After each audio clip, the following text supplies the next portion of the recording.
Il y a effectivement la sensation qu'il y a quelque chose qui s'est peut-être endormi et qu'on peut réveiller. Le chercheur collectif, il a commencé dans une réunion d'information et il s'achèvera avec la Great Place to Learn quand on célébrera, je dirais, les résultats. Mais tout le monde aura contribué à un moment donné sur toutes ces différentes étapes.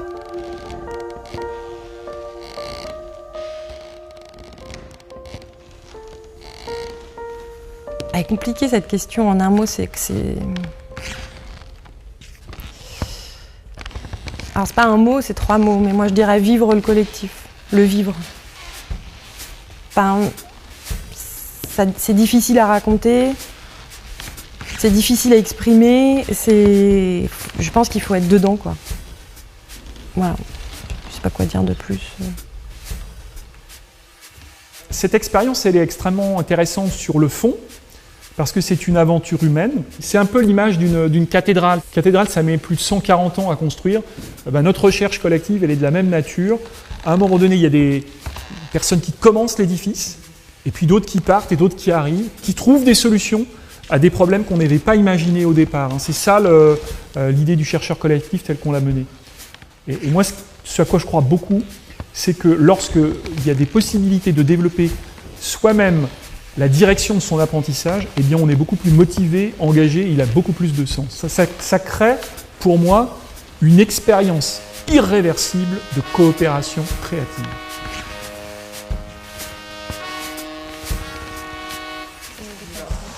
Laetitia, je t'invite à aller t'installer. Merci. Tu peux t'asseoir sur le tabouret, juste ici. Merci. Hop. Je vais réajuster ton micro. Je suis membre de Sol depuis une douzaine d'années et donc aujourd'hui membre du bureau de Sol. Alors sur l'historique en fait, donc Sol France qui a maintenant un peu plus de 20 ans, issu donc ou en tout cas créé dans la lignée de Sol États-Unis. Et Sol États-Unis, ça part de la recherche puisque Peter Senge était enseignant-chercheur au MIT. Et il a créé un ouvrage dans les années 90 qui est la 5e discipline. Donc cet ouvrage a été fondamental dans le sens où il donnait à voir comment les organisations apprennent. Donc c'était assez mystérieux, alors qu'on disait que c'était que les individus qui apprenaient, de se dire que les organisations apprennent aussi. Et donc, en tout cas moi quand je suis arrivée à Sol, l'association menait soit à sa propre initiative, soit de sa propre initiative, soit à la demande de certaines organisations, ce qu'on appelle des recherches-actions qui étaient confiées à 1 ou 2 chercheurs qui allaient creuser le sujet de l'organisation apprenante, observer les pratiques pour en tirer ensuite effectivement un document de recherche et des éléments à la fois d'analyse, de compréhension et éventuellement des outils pour faire avancer le sujet de l'organisation apprenante. Aux alentours des 20 ans, on a qui ont eu lieu en 2018, on avait voulu relancer un petit peu la machine de la recherche et donc il y avait là, à ce moment-là, un souhait du coup à la fois de redynamiser l'action ou en tout cas le volet recherche de Sol et aussi un souhait probablement de revisiter la manière dont historiquement on menait des projets de recherche au sein de Sol. Et Sol France a senti le besoin de se renouveler, de reprendre dialogue avec son fondateur d'une certaine façon, qui était de dire mais pourquoi ne pas mettre en place la recherche en utilisant les 5 disciplines de Peter Senge et de s'appliquer à un collectif de chercheurs les principes de l'organisation apprenante. Et c'est l'idée de quelque chose d'inclusif qui donne sa juste place à tout le monde. Même si, en tant que facilitateur de la recherche, j'ai un rôle d'aide, le travail d'écriture, le travail de réflexion, le travail de questionnement, le travail de design, de co-design est porté par les participants. C'est-à-dire qu'on n'a pas fait simplement intellectuellement le trajet vers l'organisation apprenante, on l'a vécu. Et pour moi, c'était l'idée d'une communauté d'apprentissage et de recherche qui se met en mouvement pour aller capter d'autres communautés d'apprentissage dans les organisations. C'est un collectif au service de collectifs qui cherche et qui accompagne des collectifs au sein d'organisations et qui permet en fait à ces organisations effectivement d'avancer dans l'organisation apprenante. Au-delà de ça, ce qui me paraît important, c'est que ce chercheur collectif, il soit à même de produire de la connaissance et aussi de la méthode et aussi des outils qui répondent à cette demande dans le contexte que connaissent les organisations aujourd'hui. Et ça, c'était très intéressant en matière de recherche parce que si on observait des choses sur notre collectif en train de vivre cet apprentissage, ces choses-là, on devait aussi les trouver dans nos organisations observées. On est vraiment dans une approche qu'on appelle grounded theory ou théorie ancrée. Ça part du terrain, ça remonte, ça commence à modéliser et ensuite à partir de ce modèle, eh bien, il faut revenir à des pratiques de mesure et d'évaluation pour vérifier si l'hypothèse qu'on consolide est juste ou pas juste. Le gros avantage d'un chercheur collectif, c'est une réalité ancrée qui nous permet d'aller vers des chemins que des chercheurs professionnels n'exploreraient pas parce qu'ils iraient trop vite se confronter à des modèles déjà existants. Cette expérience, elle est extrêmement intéressante sur le fond parce que c'est une aventure humaine. Je suis surpris encore maintenant de voir un an après l'investissement de chacun dans le projet. C'est de sa capacité à rester mobilisé pour mener à bien le projet. Et une démarche de recherche en intelligence collective telle que nous l'avons menée restaure du lien non seulement au sein du chercheur collectif, mais peut-être, je l'espère, au sein de l'association Solfrance dans son ensemble, c'est-à-dire que chaque membre peut venir et devenir leader de ce qui s'y passe, et peut-être que dans la façon dont on a eu de mener les interviews et d'associer les entreprises, peut-être que cette façon de faire de la recherche peut aussi diffuser un état d'esprit Solfrance tout particulier. En fait, c'est un processus qui continue. C'est pas une fin en soi ou c'est pas un objet en soi pour moi, le chercheur collectif. C'est-à-dire que c'est comme toute dynamique en intelligence collective d'ailleurs. C'est-à-dire que c'est en perpétuelle évolution. Il produit quelque chose et ce quelque chose va produire d'autres choses, va rallier d'autres personnes. Et c'est ainsi que ça avance. Moi, je suis de ceux qui pensent que l'éducation, ça fabrique du citoyen, du lien social, du vivre ensemble. C'est de construire la société en apprenant, innovant, agissant ensemble. Mourad, c'est un membre qui est là depuis peu aussi, depuis 1 an. Je le connais peu, mais il y a quelque chose avec Mourad. Je ne sais pas pourquoi. C'est une personne qui est très engagée, en plus, lui il est urgentiste, donc dans le contexte sanitaire, il a été présent comme il a pu. Et il a réussi quand même à être très présent malgré tout ça. Dorothée, c'est une nouvelle membre aussi. C'est Denis qui nous l'a amenée l'année dernière au tout début du projet. En fait, elle a pris le projet mais vraiment dans les premières réunions. Elle a toujours été très présente, très assidue. Elle est à la fois très discrète et très présente. Elle amène les choses en douceur.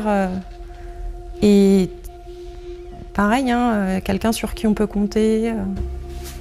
Alors en tant que chercheuse, la maîtrise personnelle, on va dire que c'est aussi plus ou moins mon quotidien. Et même en tant qu'ingénieur formation finalement, parce que c'est un petit peu le détachement qui est nécessaire par rapport à nos sujets d'apprentissage et à nos sujets de recherche. La maîtrise personnelle, moi je la vois aussi en lien avec le collectif et comme étant quelque chose qui se poursuit toujours, qui pour moi relève autant des capacités que finalement de la manière dont je vais être à l'écoute de l'autre en tant qu'alter ego, c'est-à-dire en tant que sujet autre que moi, et finalement accueillir tout ce qui me vient de l'autre dans le cadre de ma maîtrise personnelle. La maîtrise personnelle, c'est une discipline qui permet à la personne qui la pratique d'avoir un sentiment de confiance en lui-même et en les autres aussi, puisqu'en fait on est ouvert à soi mais on est également ouvert aux autres, et le fait d'être en confiance permet cette ouverture. Mais en même temps, la maîtrise personnelle appelle aussi à une certaine forme de doute, je dirais, de remise en question. Donc c'est deux choses qui sont peut-être à la limite de l'ambivalence, où je me sens en confiance, mais en même temps je ne suis pas suffisamment confiant, et c'est ce qui va créer ce besoin pour moi d'aller rechercher à m'améliorer. Donc cette dimension de tension, et puis cette dimension créatrice, puisque l'apprentissage c'est aussi faire émerger quelque chose de nouveau. Voilà, parce que quand on apprend, on n'est pas le même ou la même que celle qu'on était juste avant. Ça ne s'arrête jamais en fait. C'est pas une fois, c'est bon, j'ai ma maîtrise personnelle, et ça peut tout le temps être remis en question par un événement, par des choses que l'on vit, un rapport aux autres. Donc pour ma part, en fait, l'expérience chercheur collectif est une expérience inédite. Et si je dois retenir deux choses de cette formidable expérience de vie également, c'est la guidance. Ça m'a permis d'être, conforté, rassuré. Ça m'a permis de me situer par rapport à la pertinence du travail, par rapport à la pertinence aussi de mon sentiment de maîtrise. Et donc cette guidance, elle a été essentielle. Mais également le fait de partager, le fait de co-construire ensemble, de co-construire le chercheur collectif, l'identité chercheur collectif, ça a permis aussi d'être conforté dans sa maîtrise du processus qui allait nous conduire à faire cette recherche. Par rapport à ce que disait Mourad, quand il dit que la maîtrise personnelle elle est dirigée, en recherche finalement c'est l'opposé, c'est-à-dire on ne dirige rien pour pouvoir accueillir ce qui vient. Donc c'est un peu cette maîtrise personnelle-là que j'ai développée dans le cadre du chercheur collectif, c'est-à-dire comment finalement, alors que le chercheur apprenait à faire de la recherche dans les entretiens, en étant dans l'écoute absolue, comment moi, j'essayais de mettre en œuvre cette maîtrise-là pour intégrer ce groupe de coachs et le chercheur collectif.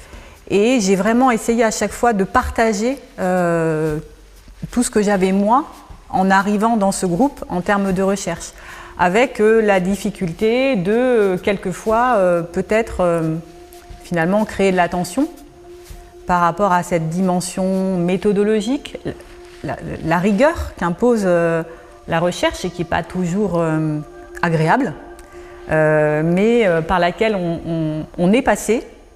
Et finalement, voilà, tous les entretiens ont été retranscrits, ils ont tous été codés. Après, il y a eu également d'autres tensions au moment du week-end d'écriture collective, parce que des divergences, alors pas de valeur, mais vraiment des divergences de point de vue et de à quoi va servir cette recherche.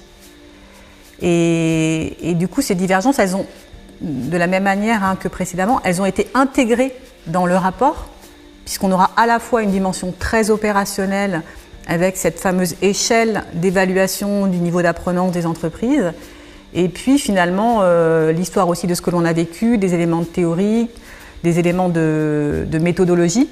Donc voilà, je pense que l'écriture a été la manière de traiter ces tensions. Je pense qu'il y a des environnements qui sont plus propices finalement au développement de cette capacité à se maîtriser et à être ouvert aux autres. On est toujours dans cette posture où on est face à des choix, d'aller vers ou de se retenir, et on est toujours dans ce questionnement, dans ce conflit interne en fait. Et la maîtrise personnelle, c'est une forme de conflit où en fait on a injonction de se sentir en capacité de, mais en même temps on a injonction de se sentir dans le doute pour pouvoir continuer à aller vers la maîtrise personnelle. Donc c'est en même temps qu'il faut entretenir cette forme d'équilibre qui nécessite de la confiance en soi, de l'ouverture. Donc on est dans des qualités à travailler pour développer la maîtrise personnelle. Chaque chose, chaque événement, chaque personne a une valeur, et comment finalement on prend conscience les uns des autres, des différentes valeurs des uns des autres.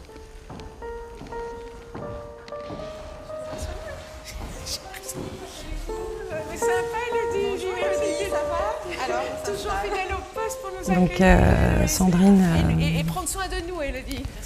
Pareil, membre récente, enfin 1 an, très impliquée, très présente dans le chercheur collectif, force de proposition. Et moi j'aime beaucoup Sandrine, mais j'aime beaucoup tous les autres, mais il y a Il y a quelque chose il y a eu un coup de cœur un peu amical avec Sandrine. Béatrice, je la connais moins. Elle a été moins présente. Elle a été moins présente, mais elle a été présente à des moments assez clés quand même. Elle a réussi à venir au week-end d'écriture collective. Elle a réussi à prendre du temps pour l'écriture. Elle a réussi à venir pour le tournage. Enfin, elle a été... Elodie m'a téléphoné, il m'a dit nous te proposons d'être sur la discipline vision partagée. C'est amusant. Au moment où elle me parlait d'une discipline vision partagée, je l'avais dans la tête. Et vraiment, c'est une des disciplines qui, pour moi, fait le plus sens et qui fait vraiment plus partie de mon ADN de facilitatrice de transformation. Alors, je dirais que la vision partagée, c'est d'abord d'essayer de répondre à la question « qu'est-ce qu'on veut créer ensemble ?» C'est la mise en mouvement de tout un groupe vers un objectif commun et souvent qui transcende en fait. C'est plus qu'une idée en fait. C'est la mise en commun d'énergie. Et donc la vision partagée, pour moi, c'est vraiment ce qui permet de faire ce shift culturel vers une culture de co-responsabilité. Et peut-être que justement dans la transformation aujourd'hui dans les entreprises, c'est que jusqu'à présent, finalement, on voulait maîtriser à la fois la finalité et le chemin, alors que finalement, la vision partagée, elle dit si on connaît tous la finalité, peu importe quel chemin on prend, ce qui compte aussi, c'est de laisser cet espace de liberté à chacun, finalement. Je trouve que c'est assez fondamental et je pense que ça nous réunit aussi tous. Et c'est une liberté pour moi responsable, oui, parce que justement, c'est en même temps... je dirais exprimer sa liberté individuelle et en même temps respecter celle de l'autre pour qu'il y ait cette co-création. Finalement, dans ce monde nouveau qu'on est en train de construire, justement cette notion d'incarnation, de porter la vision, d'emmener le groupe, ça peut être tournant, ça peut se partager. Et ce qui a été pour moi très utile dans le processus aussi, c'est le rôle de Denis, le rôle d'Élodie, je dirais aussi, parce que et je rejoins ce que tu disais, qu'il faut qu'il y ait un acteur qui puisse prendre le lead ou qui fédère ou qui a un rôle de fédérateur aussi. Qui facilite en fait. Tu dis ? Qui facilite plutôt. Oui. Justement, ce qu'il nous apprend et nous a appris, c'est à faciliter, à guider, sans forcément prendre la plus grande place, mais justement donner confiance et l'énergie à l'ensemble du groupe sur le fait de se dire tiens, là il y a une balise, vous inquiétez pas, on est sur le bon chemin, si on diverge c'est pas grave, on reviendra.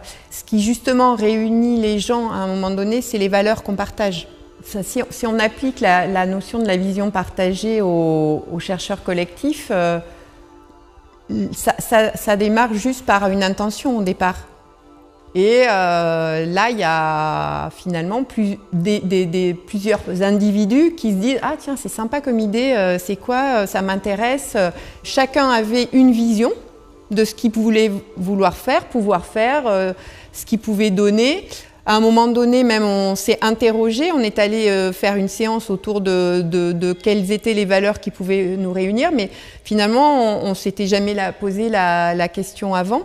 Mais il y avait cette tension créatrice, chère à Peter Senge finalement, qui disait on a envie d'aller vers là et on va voir ce qu'on en fera. Et avec, je pense, chacun de nous, justement, ce lot d'émotions qui traversent en fait de doutes, d'énergie, d'envie. Et j'ai vraiment senti la solidarité, le non-jugement, le respect mutuel des différences, l'écoute. Parce que c'est vrai que moi je suis passée par différentes phases. C'est vrai qu'à certains moments, je me suis sentie découragée.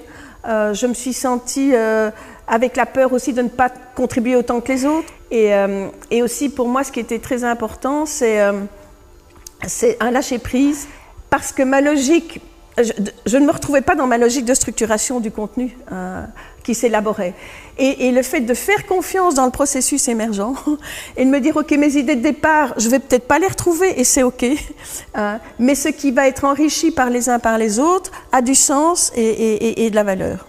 et puis nos vécus n'ont pas été que des vécus de joie, d'enthousiasme. Je crois qu'il y a aussi eu des vécus plus difficiles, plus frustrants. Ça demande du courage en fait pour moi. Parce que pour moi, ça c'est sans courage, à ce moment-là, on lâche quand c'est plus difficile. Et donc, je dirais, c'est ce courage dont on a fait part les uns les autres et ce soutien, cette solidarité qui nous a aidés chacun à passer les moments plus difficiles. Ce qui était apprenant dans ce processus de chercheurs collectifs, c'était que chacun pouvait donner ce qu'il souhaitait au moment où il l'offrait. Ce qu'on en retient, c'est ce qu'on a partagé justement tous ensemble pendant plus d'1 an pour construire et délivrer. C'est ça en fait qui pour moi est fort et important et qui restera ancré et qui pourra me servir, enfin je pense pourra nous servir pour aller de l'avant à une autre occasion. Ouais. Et c'est vraiment l'organisation vivante, hein, c'est ça. C'est le vivant, il n'est pas figé. Le vivant, il se co-construit. Et dans les temps qui courent, avec notre perception d'un monde de plus en plus incertain, je dirais cette capacité d'auto-génération, je dirais. On est dans l'apprentissage génératif plutôt que l'adaptatif, au fond. Et avoir vécu ce processus riche et apprenant, pour moi, c'était une expérience. Faire converger 2 visions ensemble pour en construire une vision commune, il n'y a pas plus difficile, en fait. C'est à la fois peut-être la partie la plus challengeante, et en même temps la plus fabuleuse, parce que quand tu y arrives, c'est forcément transcendant. Et c'est une histoire de rencontres, d'énergie, de tolérance, de solidarité. Il y a une magie aussi dans le processus. Une magie. Pour moi. Il y a quelque chose d'assez magique. Et comme tu disais, pour moi, ce que tu disais me paraît vraiment essentiel. C'est dans cette écoute mutuelle. Et à ce moment-là, l'émergence arrive. Enfin, il y a un processus magique d'un socle commun qui apparaît au-delà de nos différences et qui a de la valeur. Donc c'est fabuleux comme processus. Moi, ce qui me vient, c'est émerveillement et confiance. La force de la confiance et cette magie, je dirais, cette confiance qu'on peut avoir en nous, êtres humains, pour créer ensemble, co-créer ensemble un futur commun. Bah, eux, c'est un peu mes petits mousquetaires, donc ils font partie de mes mousquetaires avec Sandrine. Des membres extrêmement motivés, travailleurs, qui sont présents, de bonne humeur, enfin voilà, on est dans une énergie très similaire. Et c'est vrai que, je sais pas, naturellement, il y a eu ce petit groupe où on a commencé à s'échanger quelques petits mails d'encouragement, parce que je sais qu'ils travaillaient à un moment donné sur la partie codage et ils ont beaucoup travaillé dessus, beaucoup plus que tous les autres. Et j'ai créé ce petit groupe dans le groupe pour aussi encourager, donner envie. Et on s'envoyait des petits messages, des petites images de soutien. Et moi, je recevais aussi ça beaucoup de leur part. Et c'est vrai que ça me faisait beaucoup de bien, parce que moi, finalement, comme je travaille toute seule aussi, ça me fait du bien de recevoir tout ça. Alors ça, c'est une bonne question. Franchement, c'est une bonne question. Du coup, j'ai révisé. Non, j'ai aucune idée. Franchement, je me suis posé la question, mais je me suis dit, il y avait un trou. Moi, je me suis pas posé la question, mais j'ai été contente d'être choisie sur cette discipline-là. Moi, j'appelle ça mes petits singes, en fait, qui viennent me dire des choses et qu'il faut arriver à identifier, comprendre et à gérer après. C'est nos croyances, c'est l'histoire qu'on a vécue familiale, l'éducation qui font qu'on se fait des représentations et qu'on tient pour des fois acquis. Et on ne se rend pas compte que quelque part, elles peuvent être un frein sur notre développement et surtout un frein sur les interactions, la communication, les relations qu'on peut avoir avec les autres individus ou dans un collectif. Si on reste toujours sur le même chemin, en fait, déjà on n'apprend rien. Et si on n'a pas conscience qu'on est sur le même chemin, en fait, c'est ça le frein.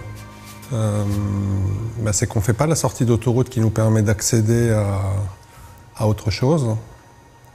Et en fait, en ça, c'est un frein. Un frein à l'apprentissage. Par exemple, au week-end d'écriture, j'ai beaucoup entendu je ne sais pas écrire, en fait. J'ai peur d'écrire, je n'y arrive pas, voilà. Le modèle mental s'applique dans le sens où j'ai la croyance que j'y arriverai pas, et puis je reste bloqué, et ce week-end, l'après-midi, je ne produis rien. Et moi, à titre personnel, ce que j'ai appris, j'ai appris en fait, pas sur ce thème spécifique, mais plein de choses que je pensais pas faire, et que j'ai osé faire, et que tout d'un coup, je me suis aperçu que je savais faire.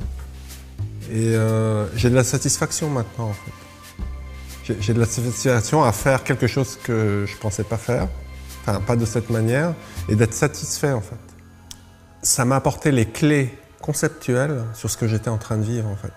Dans l'expérience de ce vécu sur l'incertitude, je me suis laissé porter et du coup j'ai abandonné le mental pour le vivre en fait. Et puis quand j'ai lu le bouquin, et ce qui était à l'œuvre et des clés en fait de comment gérer, comment dompter en fait ces modèles mentaux. Voilà, c'est l'expérience qui, comme tu dis, en fait c'est le concept qui vient se coller à l'expérience et qui donne vraiment quelque chose une compréhension en fait tout simplement, une compréhension de ce qui se passe. Je ne suis pas sûr que je sois capable encore de l'expliquer en fait, mais j'ai la conviction de l'avoir compris physiquement. Le fait de travailler en groupe sur les schémas mentaux, c'est faire émerger en fait ce qu'il y a dans nos subconscients et le mettre vraiment voilà, c'est l'iceberg qu'on pousse par le hop. On soulève et puis on voit ce qu'il y a sous la ligne de flottaison. C'est ce que je disais tout à l'heure, c'est le questionnement collectif, la remise en question permet de faire progresser l'ensemble.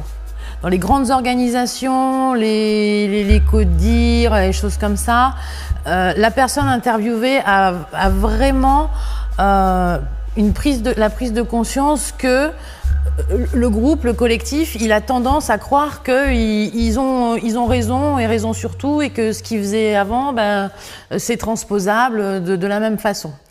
Il y a une phrase qui illustre bien ça dans ce que dit Peter Senge. Ce qu'on utilise, c'est que les problèmes d'aujourd'hui, en fait, viennent des solutions d'hier. Donc ça, c'est la première chose. Ils identifient, et moi je partage ça aussi, que si le modèle mental pouvait changer, c'est-à-dire changer, enfin juste avec un peu de remise en question, se dire, et si on imaginait une autre façon de faire, eh bien, il y aurait des décisions, des solutions beaucoup plus efficaces qui se mettraient en place. Mais comme le disent les interviewés, ils sont des fois un peu seuls là-dedans.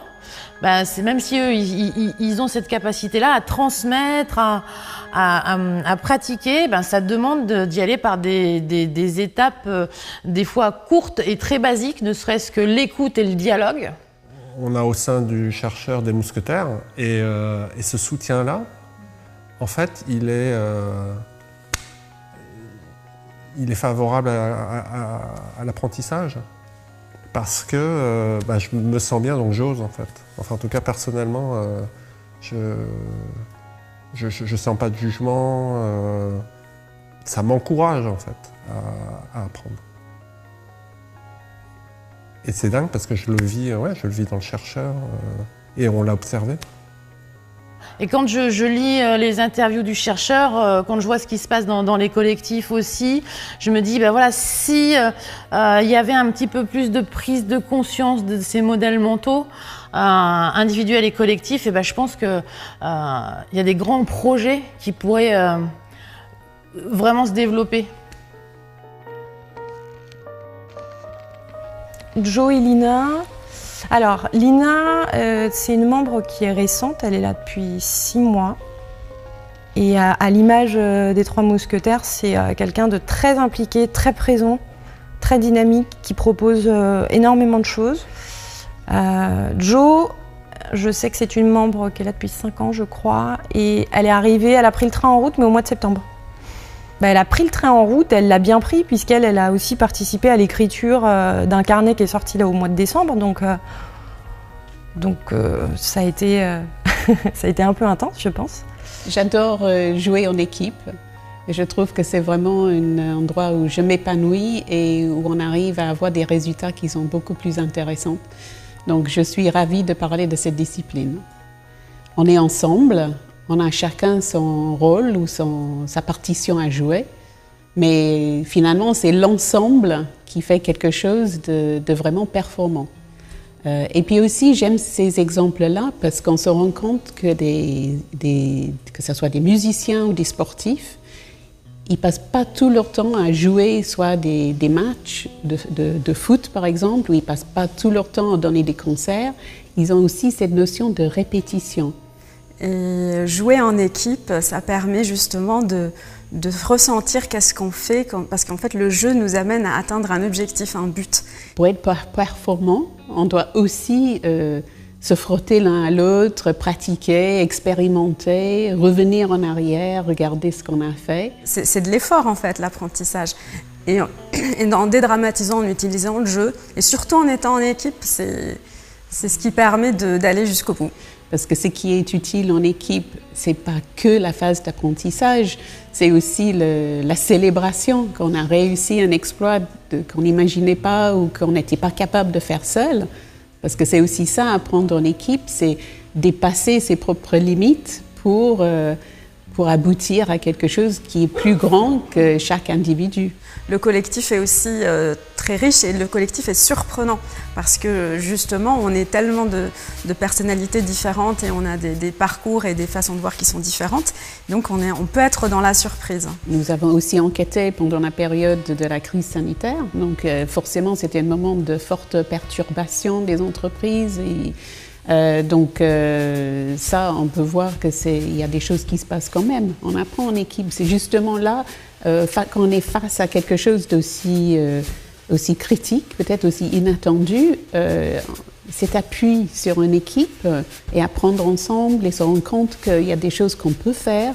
Et on n'a pas toutes les solutions soi-même, mais ça se peut que quelqu'un à côté va apporter quelque chose. Ça est ressorti très clairement. Et il y a cette notion que la résilience, c'est pas juste de faire face à un problème et le tenir à distance et le traverser. C'est aussi qu'une fois qu'on a traversé la crise, on est différent. Des entreprises ont été, pendant cette crise sanitaire, ils ont été chercher des informations à l'extérieur de l'entreprise. Ça crée quand même des liens. Ça crée une nouvelle équipe, en quelque sorte. Il y a l'équipe à l'intérieur de l'entreprise, puis il y a cette équipe où il y a aussi les clients, les fournisseurs. On cherche les solutions à un autre niveau. Il y a aussi quelque chose qui est ressorti, peut-être que dans d'autres... c'est le droit à l'erreur, qui est vraiment quelque chose qu'on a vu dans les entretiens, mais aussi qu'on a vécu nous. Quand on est dans l'apprentissage expérientiel, en tout cas, on vit le droit à l'erreur qui est quand même assez essentiel quand on est en train d'apprendre. Il y a aussi la notion d'apprentissage en équipe qui est dans des moments formels et il y a des moments d'apprentissage en équipe qui sont informels. Et aujourd'hui, en période de confinement et en période de télétravail, justement, ces moments d'apprentissage en équipe informels sont en train de disparaître malheureusement. Du coup, il y a des points comme ça, notamment quand il s'agit d'organiser le télétravail, c'est de repenser ces moments qui sont informels, comment on va les inventer et imaginer. Donc il y a pas mal de choses qui se font déjà. Voilà, donc c'est des aspects d'apprentissage en équipe qui sont pour moi très actuels. Quand on analyse et quand on fait les codages, quand on a regardé tous les entretiens, on est inspiré par tous les exemples et inspiré par le groupe avec lequel on travaille. C'est peut-être cette expérience d'être dedans et dehors. On regarde notre sujet de recherche, mais on est aussi dans un collectif. On se sent, par la force du groupe et la bienveillance du groupe, légitime à pouvoir contribuer et continuer le travail et de se positionner dans l'équipe.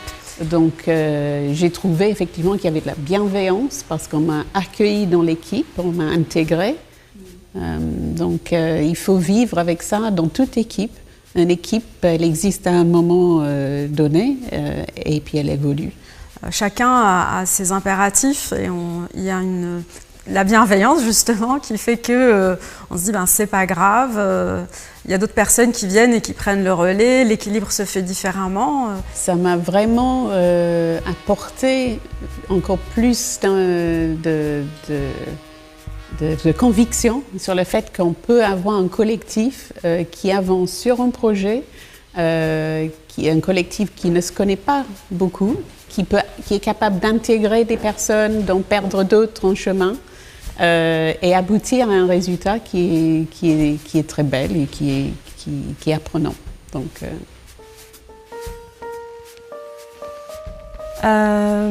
Laurence, je travaille avec elle sur un sujet transverse qui est la formation leadership en 5D.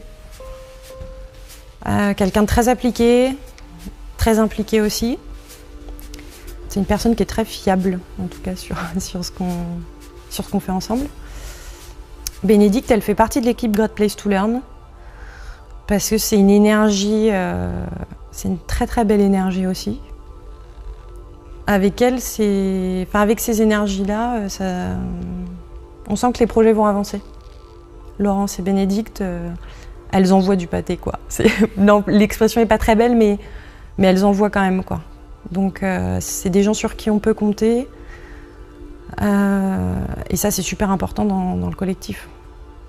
Donc, Moi, c'est cette pensée systémique, c'est vraiment quelque chose qui est le cœur de ma pratique. Donc elle est vraiment celle qui montre toute la puissance, l'impact de ce concept de l'organisation apprenante. Et en fait, la pensée systémique de Peter Senge, ce que j'apprécie, c'est que ça permet, en fait, d'une façon assez concrète, finalement, d'aborder cet aspect, ce regard différent, cet état d'esprit différent des organisations. Avant d'être une somme d'outils, c'est un état d'esprit. Et ça permet d'aborder avec plus de pertinence un accompagnement de transformation parce qu'on a un regard un peu décalé. Et c'est aussi un peu la mère de toutes les disciplines. Et dans le domaine des organisations, qu'est-ce qu'elle apporte, cette pensée systémique? Surtout dans un monde comme le nôtre qui est très marqué par la pensée cartésienne, qui a plutôt tendance à découper les problèmes pour les résoudre mieux.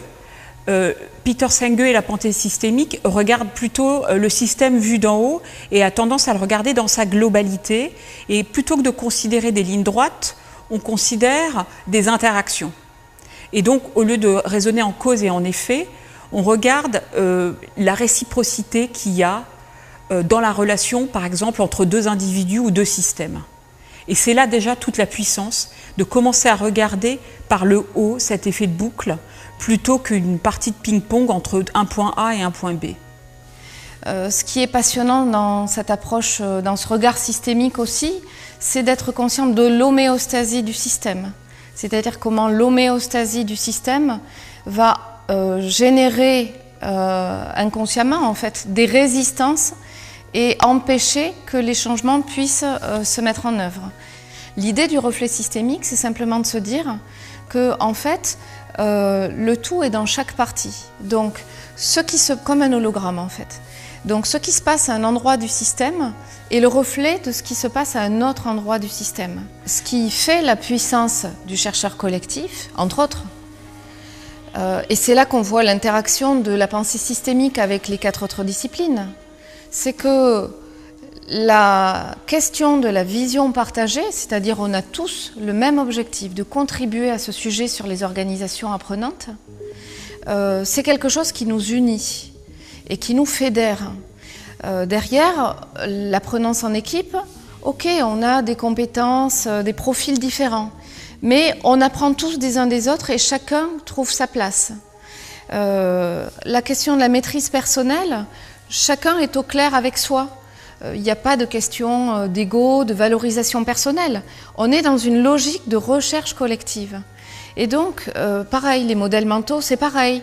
Il n'y a pas de préformatage sur on doit aboutir à ça de façon carrée et précise au départ et on ne peut pas en dévier. Et c'est ça qui fait la puissance de ce chercheur collectif. C'est cette inclusion de l'ensemble des disciplines et ce regard permanent que chacun d'entre nous a eu, donc ce regard global et systémique que chacun a eu sur la recherche et qui a induit des comportements très fluides entre nous. Chemin faisant, est apparu qu'effectivement, on s'est dit on va nous-mêmes se mettre en position méta, se mettre en position d'observateur par en haut et regarder comment on interagit, comment notre système interagit. On n'a pas posé de véritables règles de fonctionnement. Il y a eu un principe d'être dans l'émergent, dans la co-création, dans l'émergence.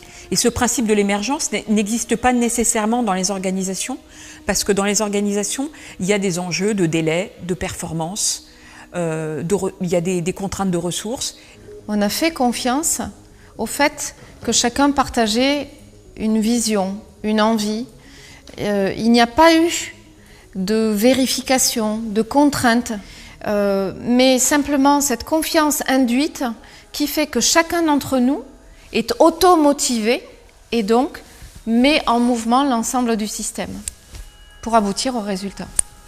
Dans un monde d'IVUCA, qui est le terme un peu usuel à l'heure actuelle, volatile, incertain, complexe et ambigu, la pensée systémique est vraiment une forme de réponse pertinente. Elle regarde l'organisation comme un modèle vivant, un système vivant. Ça veut dire qu'elle favorise l'adaptabilité, à la fois de la structure, de l'organisation en tant que structure, mais elle s'intéresse surtout à l'organisation en tant que collectif d'individus. De manière très concrète et opérationnelle, lorsqu'on a écrit de manière collective le livre et qu'on a posé les premières lignes début juillet, la prise de conscience qui a été faite au bout de 2 jours, c'est qu'effectivement, on voulait tendre vers une écriture collective, mais au départ, nous étions sur la somme d'écritures individuelles. On l'a constaté et on s'est réajusté. On a mis en place des cercles d'écriture, comme je dis, pour mélanger les couleurs et pour vraiment avoir une écriture de chercheurs collectifs et pas de la somme de chercheurs individuels qui font un chercheur collectif. Il y a aussi un côté très artistique en fait. Moi je trouve qu'il y a quelque chose d'assez beau parce qu'on est quand même dans le registre de l'écriture. Et c'est un beau travail que de faire œuvre d'écriture. Je pense que c'est important dans notre époque de se reconnecter à ça, de savoir écrire, donc de savoir témoigner aussi de ce qui se passe. Moi, ce que je trouve assez incroyable dans cette expérience du chercheur, c'est la performance dans la fluidité. Chacun pouvait trouver sa place, comme dans un organisme vivant, tout était accepté et tout était acceptable. La pensée systémique, c'est une invitation à accepter ce qui advient, sans jugement. C'est une invitation à accepter aussi, ça met les gens en co-responsabilité, d'accord ? Ça favorise l'autonomie des collaborateurs et donc ça favorise des dynamiques individuelles très humanistes.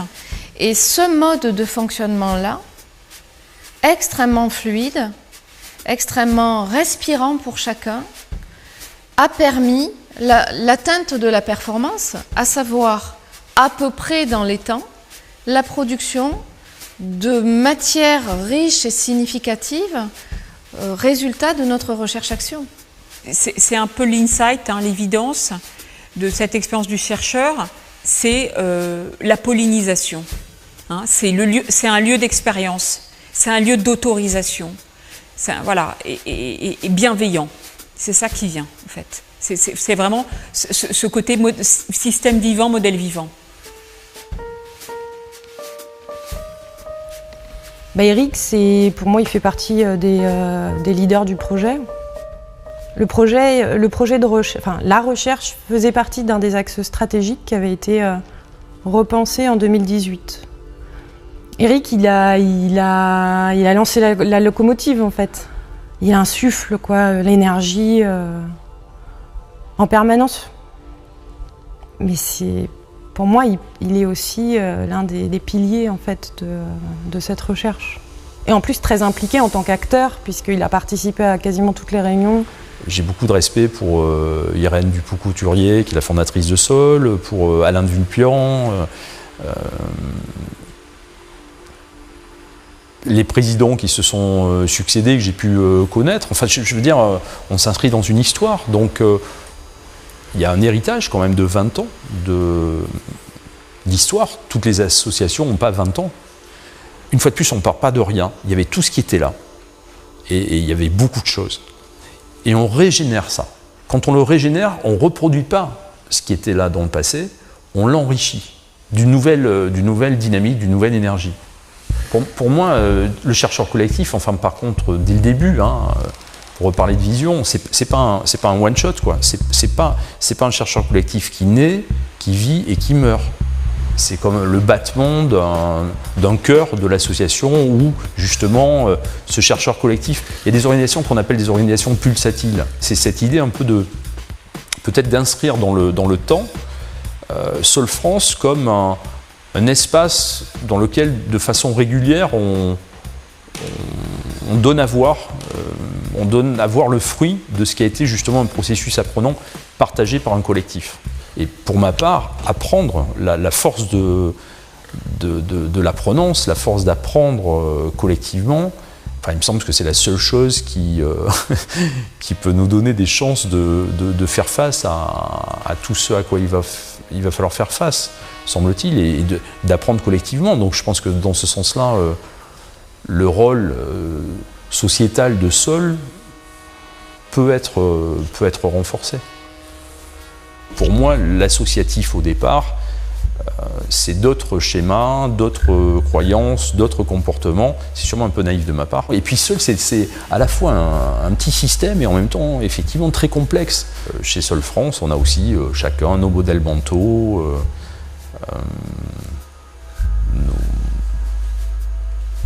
nos idées. C'est ça qui est en travail. Et c'est ça qui est en travail à chaque rencontre. C'est à chaque fois, dans ce genre d'aventure, à chaque fois cette sensation que quand tu fais confiance au processus, justement, les choses se mettent en place. Les rencontres se font. Donc, c'est ce plaisir et cette confiance, avec des doutes par moment, mais que finalement, le principe de la vie va produire les choses dont on a besoin au bon moment. Donc c'est vrai que c'est aussi, voilà, moi c'est un sentiment de gratitude aussi par rapport à ceux et celles qui ont laissé faire dans le bon sens du terme, qui ont accepté de se laisser surprendre, même si au départ il pouvait y avoir des doutes, des questions. Voilà, qui ont laissé le processus s'ouvrir. Je crois qu'à la fin, on va avoir quelque chose de à la fois beau et profond. Enfin, on est dans la conjugaison, la conciliation de ce qui au départ paraît opposé. Donc pourquoi on ne pourrait pas à la fois garder justement le fond de Solfrance, voire même le renforcer, et en même temps le donner à voir et le partager de façon plus large. Donc, bien sûr que moi, ce chercheur collectif, cette année de chercheur collectif a impacté ma façon de vivre ce rôle, ou d'habiter ce rôle de président de Sol. Donc, oui, si on parle de maîtrise personnelle, bien sûr que ça a impacté ma maîtrise personnelle. Je cherche, comme tu dis, je cherche plutôt à créer l'environnement, à favoriser le mouvement, et ensuite à essayer de suivre le mouvement qui à un moment donné, n'appartient à personne, finalement. Donc, moi, je pense que, finalement, l'idée, c'est de créer, une fois de plus, des moments, des espaces dans lesquels on peut vivre ces moments de grâce que tout le monde par contre ressent. C'est-à-dire que tous les gens que j'ai connus et qui sont à Sol depuis un moment et qui sont restés, et puis ceux qui arrivent, ils partagent ça. C'est quand même, ils ont vécu de moments comme ça où quelque chose se passe et que personne n'a complètement prévu. Voilà, c'est un instant de grâce, on touche quelque chose. Et donc je pense qu'il y a cette idée de favoriser et d'essayer de créer le plus souvent les circonstances pour que ça puisse émerger. Donc, de fait, il y a une énergie dans ce chercheur collectif qui, effectivement, a un impact sur le système de l'association lui-même. En parallèle, là on parle beaucoup du chercheur parce que c'est l'objet du documentaire, mais le travail qu'on a entrepris avec l'association, ce n'était pas seulement le chercheur collectif, c'était aussi de justement renforcer la solidité de ce qu'on peut venir chercher chez Sol quand on rejoint l'association. C'est-à-dire il y a tout un travail aussi de refonte des fondamentaux de Sol. Et c'est ça aussi, finalement, cette idée, ce travail, parce que c'est jamais acquis, mais ce travail d'aligner la tête, le cœur et les tripes. Je crois que c'est ça qu'on a cherché à vivre les uns et les autres. Pour la plupart d'entre nous, il y a cette idée de recherche de cohérence et à la fin d'encourageant parce que on va chercher nos forces finalement. On va chercher nos forces et on révèle et on voit les forces des autres aussi. Donc c'est encourageant parce que ça donne de l'espoir sur ce qu'on peut faire, quand on s'oublie et qu'on se met au service justement d'un collectif. Pour moi, le chercheur collectif, il s'inscrit dans un plus grand. C'est la communauté Sol. C'est qu'un début, en fait. Ça crée une dynamique. Et puis c'est cool que ce soit, voilà, qu'on finisse quelque chose, mais en tout cas, c'est que le début d'une chose, de quelque chose d'autre. Qui s'inscrit dans quelque chose de plus grand, en fait.